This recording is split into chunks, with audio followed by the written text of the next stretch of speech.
Hello students, आज discuss करते हैं चाय पर लगने वाले रोग और उनका प्रबंधन। देखिए, चाय में दो मुख्य रोग हैं, एक तो ब्लिस्टर ब्लाइट ऑफ टी और दूसरा रेड रस्ट ऑफ टी। तो मैं आज आपको बताऊंगा ब्लिस्टर ब्लाइट ऑफ टी के बारे में। ठीक है, देखिए ब्लिस्टर का मतलब क्या है? फफोला। तो चाय का फफोला रोग भी बोल सकते हैं हिंदी में आप, लेकिन ये ब्लिस्टर ब्लाइट ऑफ टी के नाम से ही फसली ज्यादा है। इसके जो लक्षण हैं, सबसे पहले पत्तियों पर जो पिन हेड टाइप सिम्टम्स आएंगे, यानी पत्ती जो सुई की जो नोक होती है उसके बराबर आपको लक्षण नजर आएंगे। जो यंग लीव्स हैं, यानी जो 1 महीने से कम उम्र की हैं, उन पे आपको सबसे पहले इस टाइप के लक्षण नजर आएंगे। और जैसे जैसे लीफ बड़ी होती है वैसे जो स्पॉट हैं इसके वो ट्रांसपेरेंट होते जाते हैं, बड़े होंगे और ग्रीन कलर में, लाइट ब्राउन में बदलने लगते हैं।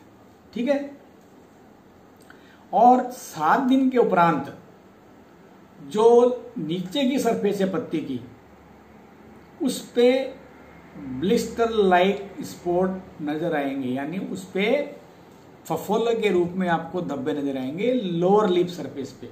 ठीक है, वो डार्क ग्रीन हो गए शुरुआती अवस्था में। ठीक है, और उनके चारों तरफ जो है वो जल सिक्त धब्बों का घेरा होगा। ठीक है, ये हो गए इसके शुरुआती लक्षण।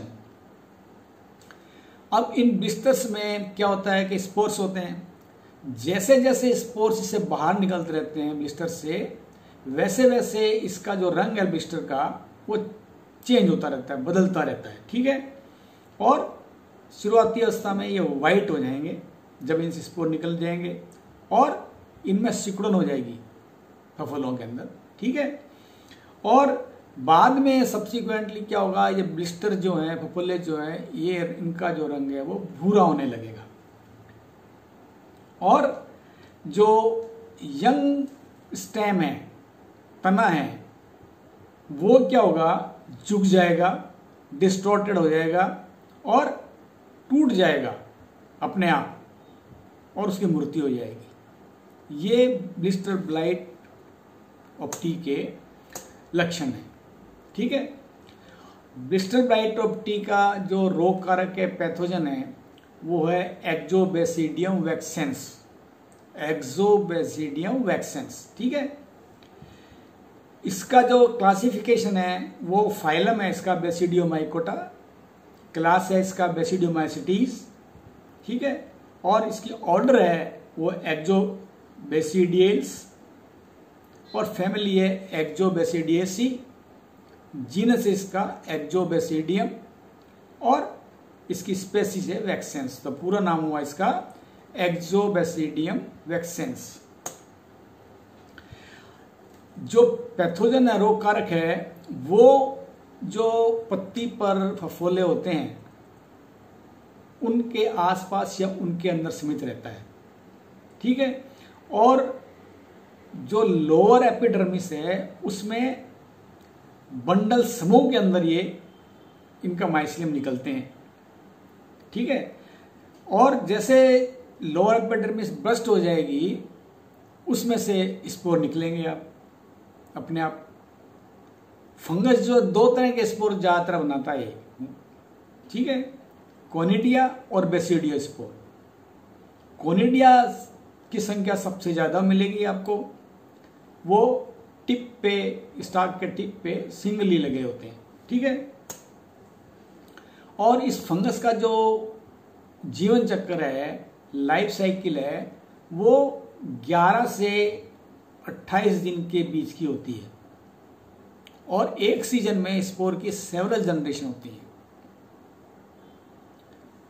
और दो टाइप के स्पोर बनाएगा, मैंने आपको पहले बताया, कोनिडिया और बेसिडियो स्पोर्स।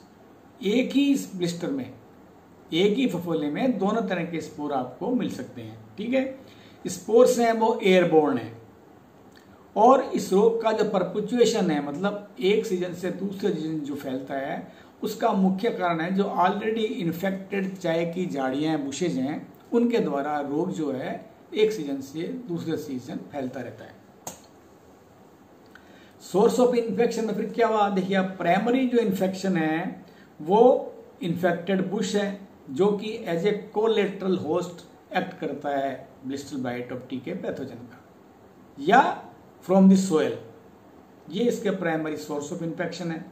और सेकेंडरी इन्फेक्शन है वो थ्रू एयर यानी हवा के द्वारा, या रेन स्प्लैशेज यानी जो बरसात की जो बौछार है पानी की उसके द्वारा सेकेंडरी स्प्रेड इस रोग का होगा। अब फेवरेबल जो क्लाइमेटिक कंडीशंस हैं ब्लिस्टर ब्लाइट की, उसमें पहली बात है हाई रिलेटिव ह्यूमिडिटी, यानी 85% से ज़्यादा अगर RH है, रिलेटिव ह्यूमिडिटी है, एक कंडीशन तो ये है। फ्रिक्वेंट रेनफॉल यानी लगातार बरसात हो रही है, और स्ट्रॉन्ग विंड यानी हवा बहुत तेज चल रही है। और चौथी बात यह है कि मूवमेंट ऑफ द लेबर, यानी जब चाय की पत्तियां तोड़ी जाती हैं तब लेबर का मूवमेंट खूब फ्रिक्वेंट है इधर से उधर। ये 4 या 5 कंडीशन ऐसी हैं जिनके द्वारा रोग जो है एक पौधे से दूसरे पौधे में आसानी से फैलता है, और ये इनकी फेवरेबल क्लाइमेटिक कंडीशंस मानी जाती हैं। ठीक है, अब कंट्रोल मेजर की बात करें इस रोग की, तो पहली बात तो ये है कि जो इन्फेक्टेड पोर्शन है बुश का जिसमें इस रोग का प्रकोप है, उसको प्रूनिंग करके आप हटा दें। ठीक है, दूसरा है फील्ड सैनिटेशन, यानी साफ सफाई रखें खेत की आप। और जिस रो में आपको बीज लगाने हैं या बुशेज लगी हुई हैं उसमें आप ड्रेंचिंग करें फंजीसाइड की, जिसमें प्लांट वैक्स आता है, वो 4 ग्राम प्रति स्क्वायर मीटर के हिसाब से उसकी ड्रेंचिंग करें आप। ये आप 2 से 3 बार करें, 2 से 3 वीक के इंटरवल पे। ठीक है, 2 बार ड्रेंचिंग करें और इंटरवल जो है वो 2 से 3 वीक का रखें आप। और हर प्लकिंग के बाद, यानी हर चाय की पत्ती के तोड़ाई के बाद अगर प्रकोप है आपके रोग का, तो आप कॉपर ऑक्सीक्लोराइड जो फंजीसाइड्स हैं कन्वेंशनल, उसका यूज करें आप 0.2% के हिसाब से, और उसकी जो इंटरवल रखें वो 12 से 15 दिन का आप रखें। ठीक है, आप वीटावैक्स का भी जो यूज काम में ले सकते हैं। वीटावैक्स 200 जो आती है, इसकी 5 से 10 ग्राम मात्रा प्रति झाड़ी, जो पूरा विकसित झाड़ी है प्रति झाड़ी 5 से 10 ग्राम जो है वीटावैक्स यूज करें आप। ठीक है, और एक मिक्सचर आप बना सकते हैं जिसके अंदर क्या होगा, 210 ग्राम कॉपर ऑक्सीक्लोराइड और 210 ग्राम निकल क्लोराइड, इन दोनों को मिला के आप पानी में घोल के आप प्रति हेक्टर के हिसाब से स्प्रे करें आप। और ये जो स्प्रे आपको जून से सितंबर एक पीरियड है, दूसरा पीरियड है अक्टूबर से नवंबर, इसमें करें, और इंटरवल 7 से 8 दिन का, 7 से मैक्सिमम 10 दिन का रखें आप। तो इस दौरान आपको इस मिक्सचर का छिड़काव करेंगे तो रोग की जो रोकथाम है वो काफ़ी अच्छी मिलेगी आपको। इसके अलावा कुछ अलग फंजीसाइड है, और फंजीसाइड है सिस्टेमिक, जैसे ट्राइडीमॉर्फ है, इसको यूज कर सकते हैं आप 340 से 560 ml पर हेक्टर के हिसाब से यूज कर सकते हैं आप। ये कब यूज करना है आपको कि अगर लगातार बरसात आ रही है आपके लिए, तो आपको सिस्टेमिक जो है वो यूज करना चाहिए। देखिए, कोई भी फसल में अगर बरसात है, नम मौसम है, तो कॉन्टैक्ट इस फंजीसाइड स्प्रे करेंगे आप, तो उसका असर जो है वो नहीं रहेगा।